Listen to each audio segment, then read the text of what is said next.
வேளாண் பெருமக்களுக்கு வணக்கம். வேளாண் பெருமக்களே, இன்றைய வேளாண் நேரலை நிகழ்ச்சியில் ராஜாக்கமங்கலம் வட்டாரத்தில் செயல்படுத்தப்படும் தோட்டக்கலைத்துறை திட்டங்கள் குறித்து பல்வேறு தகவல்களை தெரிந்து கொள்ள இருக்கிறோம். நேரலை வாயிலாக பதில் தருவதற்காக தற்போது நமது நிலையத்தில் எனக்கு முன்பாக ஆர்வத்துடன் காத்துக் கொண்டிருக்கிறார் ராஜாக்கமங்கலம் வட்டார தோட்டக்கலை அலுவலர் வி. பிரவீன்குமார் அவர்கள். வேளாண் பெருமக்களே, திட்டங்கள் பலவிதமாக கூறப்பட இருப்பதால் முடிந்தால் குறிப்பிடுத்துக் கொள்ளுங்கள். இப்போது அவர்களிடம் பேசுவோம். வணக்கம். வணக்கம் சார். ராஜாக்கமங்கலம் வட்டாரத்துல தோட்டக்கலை பயிர்கள் சாகுபடி பரப்பு அப்படின்னா உத்தேசமா எவ்வளவு பரப்பு, என்னென்ன பயிர்கள்ல கூடுதல் ஆர்வம் இருக்குது? சார், ராஜாக்கமங்கலம் வட்டாரத்தை பொறுத்தவரையில சுமார் 6600 ஹெக்டேர் பரப்பளவில் தோட்டக்கலை பயிர்கள் சாகுபடி செய்யப்பட்டு வருகிறது.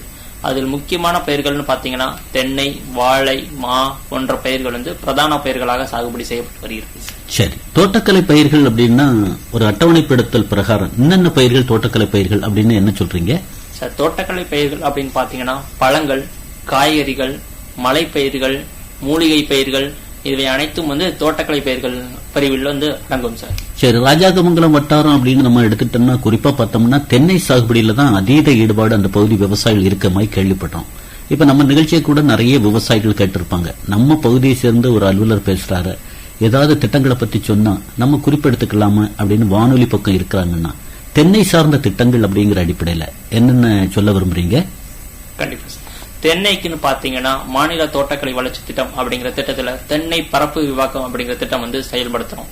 தென்னை பரப்பு விரிவாக்கத்துல விவசாயிக்கு 1 ஹெக்டருக்கு 175 தென்னங்கன்றுகள், நெட்டை கன்றுகள் கொடுக்கிறோம். அதுவே நெட்டை குட்டை கன்றுகள் அப்படின்னா 1 ஹெக்டருக்கு 96 எண்கள் கன்றுகள் கொடுக்கிறோம், மானியத்துல கொடுக்கிறோம். சரி, இந்த மாதிரி கன்றுகள் அப்படிங்கிறது அவர் நேரடியா உங்களை அணுகுன அவருடைய இடத்துக்கே போய் கிடைச்சிருமா, அல்லது ஏதாவது இப்ப புத்தளை தந்த நாட்டு பண்ணை அந்த மாதிரி பண்ணைகளுக்கு போக வேண்டிய நிலை ஏற்படுமா?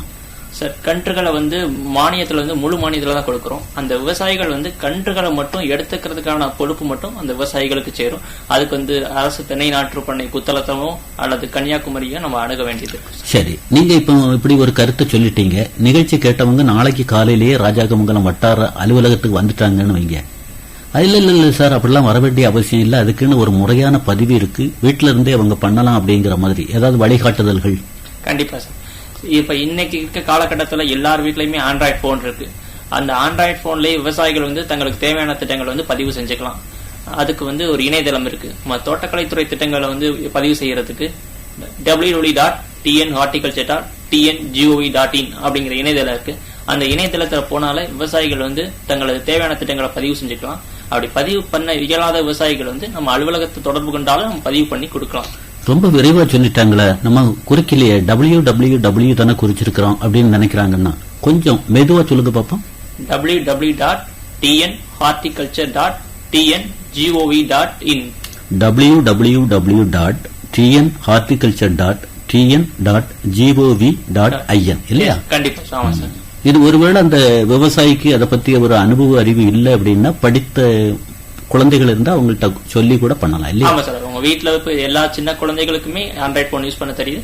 இந்த இணையதளத்துல போனாலே முதல்ல அவங்களோட ஆதார் கார்டு கேட்கும். ஆதார் நம்பர் போட்டீங்க அப்படின்னா அவங்க மொபைல் நம்பர் கேட்கும். மொபைல் நம்பர் போட்டுட்டு அதுல ஒரு ஓடிபி வரும். அந்த ஓடிபியை போட்டுட்டு அவங்களோட பெயர், கிராமம் அதெல்லாம் பூர்த்தி செய்துட்டு அவங்களுக்கு என்ன திட்டம் தேவையோ அதை அவங்க பூர்த்தி செய்துட்டு அவங்களுக்கு அந்த திட்டத்துல எவ்வளவு ஏரியாவோ எவ்வளவு எண்களோ தேவையை பூர்த்தி செய்துட்டு அவங்களோட புகைப்படத்தை அப்லோட் பண்ணோம்னா அதை சப்மிட் கொடுத்தான் அப்படின்னா அவங்களுக்கு திட்டம் நம்ம அலுவலகத்தை ரீச் ஆயிடும் சார். பரவாயில்லையே, சும்மா ஆண்ட்ராய்டு போன் வச்சுட்டு நீங்க சொல்ற இணையதளத்துல போனாலும் போறாது, அதுக்குள்ள அத்தாட்சிகள் சில சான்றுகளை கையில வச்சுட்டு புகைப்படமும் வச்சுட்டு தயாரா இருக்கணும்ங்கிறீங்க. ஆமா சார், கண்டிப்பா. சரி, ஒரு முறை கடவு சொல் அப்படின்னு ஓடிபி சொன்னீங்க இல்லையா, அது எவ்வளவு நொடிகளுக்கு இருக்கும், அது நிமிட கணக்குல இருக்குமா?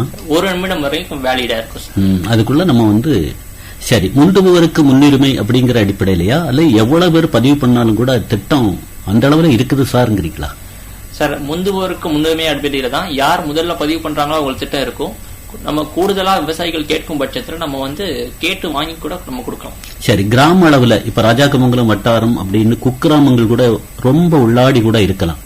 அந்த இடத்துல அவங்களுக்கு இந்த மாதிரியான இப்ப சொன்ன இணையதள முகவரியை சொல்றது, அத்தாட்சி சான்றுகள் என்னென்ன தேவைப்படும் அப்படிங்கிற மாதிரி உதவி தோட்டக்கலை அலுவலர்கள் களத்து மட்டில் போய் எடுத்து சொல்ற மாதிரியான தன்மை இருக்குதா? அப்படி ஆமா சார். ராஜாக்குளம் வட்டாரத்தை பொறுத்த வரைக்கும் 3 உதவி தோட்டக்கலை அலுவலர்கள் இருக்காங்க. அவங்க வந்து வாரத்திற்கு அவங்க வந்து ஒரு கிராமங்களுக்குமே பயணம் செய்வாங்க.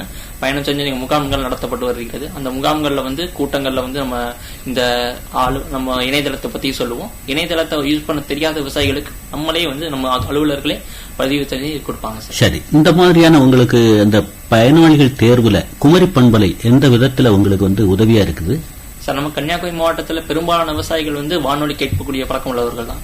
அந்த வகையில வந்து குமரி பண்பலை மூலமா எங்களோட திட்டங்கள்ல முக்காவாசி பயனாளிகளை நாங்க வந்து தேர்வு செய்கிறோம். அந்த வகையில குமரி பண்பலை வந்து எங்களுக்கு ரொம்ப வந்து பயனுள்ளதா இருக்கு.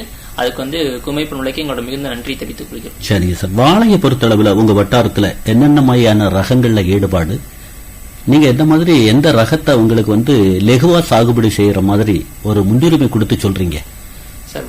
ராஜாகுளம் வட்டாரத்தை பொறுத்தவரையும் செவ்வாழை பயிர் தான் வந்து அதிக அளவுல, அந்த ரகம் தான் வந்து அதிக அளவுல சாகுபடி செய்யப்பட்டு வருகிறது. அதற்கு பிறகு ரசகதலி, மட்டி போன்ற வகைகள் நம்ம வந்து சாகுபடி செய்யப்பட்டு வருகிறது.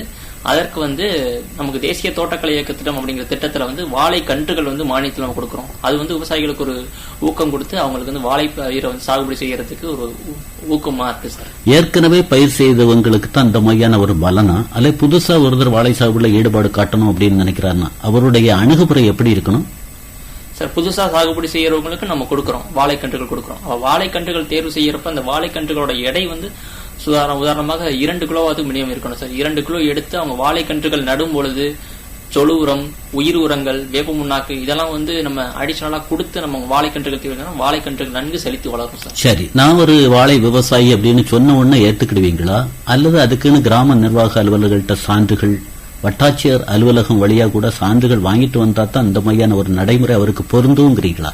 சார், சான்றுகள் அப்படிங்கிறது கண்டிப்பா தேவைப்படும். அதுக்கு என்ன சான்று? இப்போ புதுசா ஒரு விவசாயி வாழை பயிர் போடுறாங்க அப்படின்னா எல்லாத்துக்குமே இந்த காலகட்டத்தில் ஆதார் அப்படிங்கிறது அவசியம். அதன் அடிப்படையில ஒரு விவசாயி அப்படிங்கிற அவங்களோட போட்டோ, ஒரு ஆதார், அவங்களுக்கான இடத்துக்கோட சிட்டாவோ பட்டா, கரக்கட்ட ரசீது இதுல வந்து கொடுத்தாங்க அப்படின்னா இது போதும் சார். அவங்க வந்து வாழை பயிர் செய்த பிறகு நம்ம அடங்கல் வந்து வாங்கி கொடுத்தாங்கன்னா போதும். இந்த சான்றுகளை போதும். மத்திய அரசினுடைய தேசிய தோட்டக்கலை இயக்க திட்டத்துல மானியங்கள் கூட நிறைய இருக்க மாதிரி கேள்விப்பட்டோம். அதுல நம்ம விவசாயிகளுக்கு தகவல்கள் ஏதாவது சொல்லணும் அப்படின்னு விருப்பப்படுறீங்களா? எப்படி? ஆமா சார். தேசிய தோட்டக்கலை இயக்க திட்டம் அப்படிங்கிற திட்டத்துல வந்து காய்கறி, வீரிய ரக காய்கறிகள் பரப்பு உருவாக்கம் அப்படிங்கிற திட்டம் வந்து செயல்படுத்தப்படுது. அதுல வந்து காய்கறி கன்றுகள் வந்து நாற்றுகள் வந்து விவசாயிகளுக்கு வந்து மானியத்துல கொடுக்கிறோம். அதுக்கடுத்து நல்ல மிளகு கன்றுகள் வந்து நல்ல மிளகு பரப்பு உருவாக்க திட்டத்தின் கீழே கொடுக்கப்படுகிறது.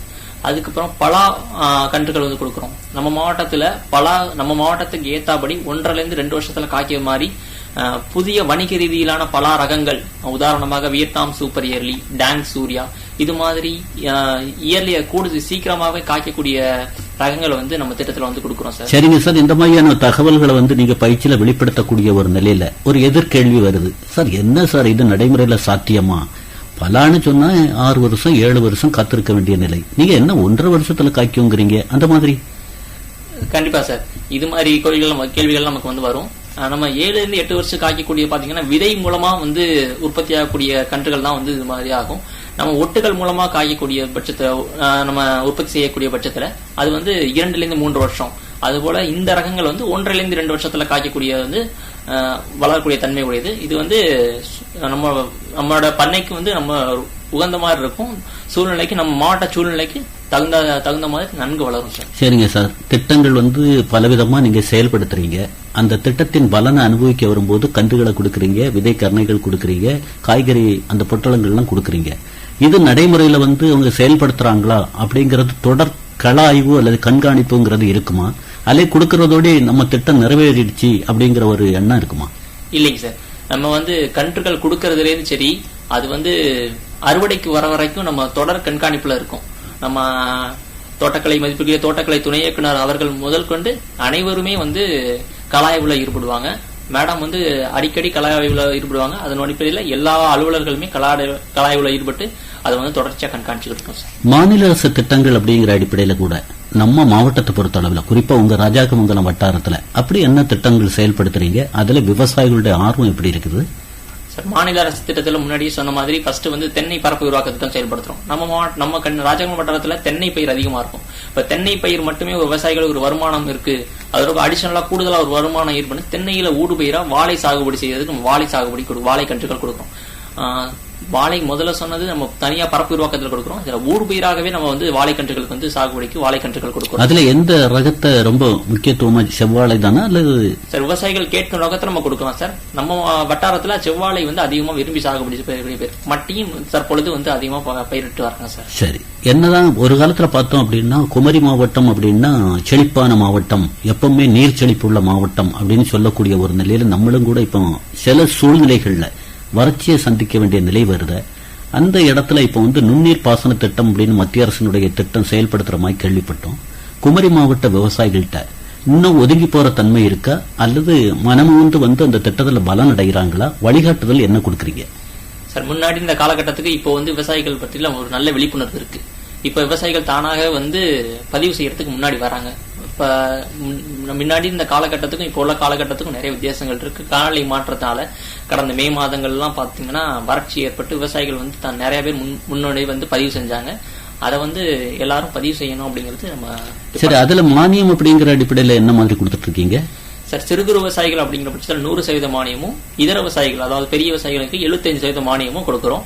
பயிருக்கு பயிரும் அதோட இடைவெளிக்கு பொறுத்து வேறுபடும் சார். சரி, இப்ப 2025-26 நிதியாண்டு வந்து தொடங்கி இருக்கக்கூடிய ஒரு காலகட்டம். இந்த வேளையில இப்ப என்ன திட்டங்கள் இருக்குது? 2025-26 ஆண்டு வந்து புது திட்டமாக ஊட்டச்சத்து வேளாண்மை இயக்க திட்டம் அப்படிங்கிற திட்டம் செயல்படுத்தப்படுகிறது சார். இந்த திட்டத்துல வந்து ஒரு குடும்பத்திற்கு அவங்க ஊட்டச்சத்தை மேம்படுத்தணும் அப்படிங்கிற நோக்கத்துல ஒரு 6 வகையான காய்கறி விதைகள், அதாவது அவங்க குடும்ப தேவைக்கு அந்த 6 வகையான காய்கறி விதைகள் வந்து நம்ம கொடுக்கிறோம். அதுபோக பழச்செடி தொகுப்புன்னு சொல்லி ஒரு 3 வகையான பழச்செடிகள் நம்ம அவங்க குடும்பத்துக்கு நம்ம கொடுக்கிறோம். வழிகாட்டுதல் வந்து உங்களுடைய நுணுக்கங்கள், தொழில்நுட்பங்கள், அவங்க வளர்த்து கொண்டு வர வேண்டிய செய்கைகள் எல்லாமே இயற்கை சார்ந்து இருக்கணும் அப்படிங்கிற மாதிரி வழிகாட்டுதலா? இல்ல இயற்கை செயற்கை சார்ந்து இருந்தா பிரச்சனை இல்லைங்கிறீங்களா? சரி, இயற்கை சார்ந்து இருக்கதா நல்லது. அதனால அடிப்படையில தான் அந்த ஊட்டச்சத்து வேளாண்மை இயக்கத்துல இயற்கை சார்ந்து வீட்டு தொகுப்பு கொடுக்கிறோம்.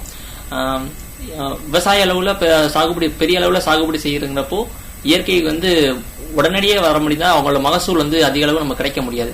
அதனால இயற்கை செயற்கை அப்படிங்கறத குழந்து அதுக்கப்புறம் இயற்கைக்கு முன்னேறி வரணும் அப்படிங்கறது வந்து எங்களோட வழிகாட்டு. நிறைவான கருத்து 100% பின்னால வந்து இயற்கை சார்ந்து இல்லையா? கண்டிப்பா. சரி, நமது பாரம்பரிய ரக காய்கறி விதைகள் அப்படி இப்ப நாட்டு வெண்டையை எடுத்துக்கிட்டாலும் கூட ஒரு காலத்துல பார்த்தோம்னா கொடிகட்டி பறந்த நிலையில இப்போ மறிவிட்டு வரக்கூடிய நிலையில அந்த மாதிரி பாரம்பரிய ரக காய்கறி விதைகளை என்ன மாதிரி ஊக்கப்படுத்துற மாதிரி ஏதாவது திட்டங்கள்? ஆமா சார், மாநில தோட்டக்கலை வளர்ச்சி திட்டம் அப்படிங்கிற திட்டத்துல வந்து பாரம்பரிய ரக காய்கறிகள் பரப்பு உருவாக்கம் அப்படிங்கிற ஒரு சிறப்பு திட்டம் இருக்கு. அந்த திட்டத்துல வந்து நம்ம கன்னியாகுமரி மாவட்டத்தோட சிறப்பு பயிர்களான ஆண்டார்குளம் கத்தரி, சாம்பார் மிளகாய் இந்த நாற்றுகள்லாம் கொடுத்து விவசாயிகளை வந்து பாரம்பரிய ரக காய்கறிகளை சாகுபடி செய்யறதுக்கு நம்ம ஊக்குவிக்கிறோம் சார். தேனி வளர்ப்பு திட்டம் அப்படிங்கிறது ஒவ்வொரு பயிர்லயும் ஒரு ஊக்கத்தை கொடுக்கும், உற்பத்தியில ஒரு மேன்மையை கொடுக்கும் அப்படின்னு ஒரு கருத்து நிலவுத, அதுக்கு அதை சார்ந்த திட்டங்கள்? தேனி வளர்ப்பு அப்படிங்கிறது தேனி வளர்ப்பு மூலமா மகசூல் அதிகரிக்கும் அப்படிங்கிறது ஒரு அறிவியல் பூர்வமான உண்மை சார். அதன் அடிப்படையில வந்து தேனி வளர்ப்பு மூலம் மகரந்த சேர்க்கை ஊக்குவித்தல் அப்படிங்கிற இனத்தின் திட்டத்திலிருந்து ஒரு விவசாயிக்கு வந்து 10 தேனி பெட்டிகள், அதாவது தேனி ஈச்சுகள் நடைமுறையில் இருக்குது. கண்டிப்பா சார், அவன் நடைமுறையில் இருக்கு. வருடம் செயல்படுத்திட்டு வரோம். சரி, இப்ப நிகழ்ச்சியை கேட்டிருக்கக்கூடியவங்க தேனி வளர்ப்பு திட்டம் அப்படின்னு சொல்றாங்களா, இதுல அனுபவித்த வெற்றி பெற்ற ஏதாவது 1-2 விவசாயிகளை சொன்னா அவங்க தோட்டத்தை போய் பாக்குறதன் வழி நமக்கு ஒரு ஊக்கம் கிடைக்குமா அப்படின்னு நினைக்கிறாங்கன்னா விவசாயி பேர் சொல்லலாமா? கண்டிப்பா சார். நம்ம ராஜாங்க வட்டாரத்துல திரு சிறுமணி, திரு மீனாட்சி சுந்தரம் போன்ற விவசாயிகள்லாம் வந்து தேனி வளர்ப்பு வந்து அவங்க தோட்டத்துல பயன்படுத்தி நல்லா அவங்களோட மகசூல் வந்து அதிகரிச்சு பெற்றுட்டு வராங்க. யாருக்காவது தேனி வளர்ப்பு சம்பந்தமா உண்மையிலே மகசூல் கூடி இருக்குதா, முன்னால மகசூல் எப்படி இருந்தது அப்படின்னு ஒரு 4-8 போய் பார்த்துட்டு வருவோம் அப்படின்னு யோசிக்கிறாங்கன்னா விராலி விளை சிறுமணி சாருடைய தோட்டத்தை போய் பார்க்கலாங்கிறீங்க. மாவட்ட உழவர் மன்ற தலைவர் எறும்புக்காடு எஸ் மீனாட்சி சுந்தரம் அவங்க தோட்டத்தை பார்க்கலாங்கிறீங்க. ஆமா சார். மண்புழு உர மானிய திட்டம் அப்படின்னு ஏதாவது? ஆமா சார், மண்புழுக்கள் வந்து உழவனை நண்பன் அப்படின்னு சொல்றோம். அந்த மண்புழுவோட உற்பத்தி செய்து மண்புழு உரம் தயாரிக்கிறதுக்கு சிறப்பு திட்டம் உள்ளது. அதன் அடிப்படையில வந்து மண்புழு உர கூடாரம் அப்படின்னு சொல்லிட்டு அமைக்கிறதுக்கு ரூபாய் 50,000 மானியம் வந்து அரசு மூலம் வழங்கப்படுகிறது. உங்க அலைபேசி ஒன்று சொல்லலாமா? ஏன்னா நமக்கு நேரம் அப்படிங்கிறது ஒரு அட்டவணைப்படுத்தலுக்கு உட்பட்டதுனால ஏதாவது சந்தேகங்கள் இருக்குது நம்ம உங்க வட்டாரத்துக்கு உட்பட்ட விவசாயிகளுக்குன்னா கேட்டுக்கலாம் இல்லையா? சொல்லுங்க பாப்போம். 63 74 38 43 58. இன்னும் ஒரு தடவை சொல்லுங்க. 63 74 38 43 58. நான் கூட ஒருக்கு சொல்லலாம்னு நினைக்கிறேன். 63 743 843 58 இல்லையா? சரி சார். இந்த அலைபேசி வாயிலா அலுவலக நேரத்துல ஏதாவது கருத்துக்கள் கேட்டா பரவலாக்கப்படுமா இப்படி? கண்டிப்பா கொடுப்பு சொல்லலாம் சார். இதுவரை ராஜாக்கமங்கலம் வட்டாரத்தில் செயல்படுத்தப்படும் தோட்டக்கலை துறை திட்டங்கள் குறித்து பல தகவல்களை எல்லோரும் புரிந்து கொள்ளக்கூடிய வகையில் எடுத்துச் சொல்லியிருக்கீங்க. உங்களுக்கு குமரி பண்பலை சார்பாக மனமார்ந்த நன்றி. இந்த வாய்ப்பளித்த குமரி பண்பலைக்கு என்னுடைய மனமார்ந்த நன்றியை தெரிவித்துக் கொள்கிறேன். நேர்களே, இதுவரை ராஜாக்கமங்கலம் வட்டாரத்தில் செயல்படுத்தப்படும் தோட்டக்கலைத்துறை திட்டங்கள் வேளாண் நேரலை கேட்டீர்கள். நேரலையில் பங்கேற்றவர் ராஜாக்கமங்கலம் வட்டார தோட்டக்கலை அலுவலர் வி. பிரவீன்குமார் அவர்கள். உடன் உரையாடியவர் தேரூர் எஸ். சிவசுப்பிரமணிய பிள்ளை. நிகழ்ச்சிக்கு தொழில்நுட்பம் யூசப் திரு பகதூர் ராமையா ஆகியோர்.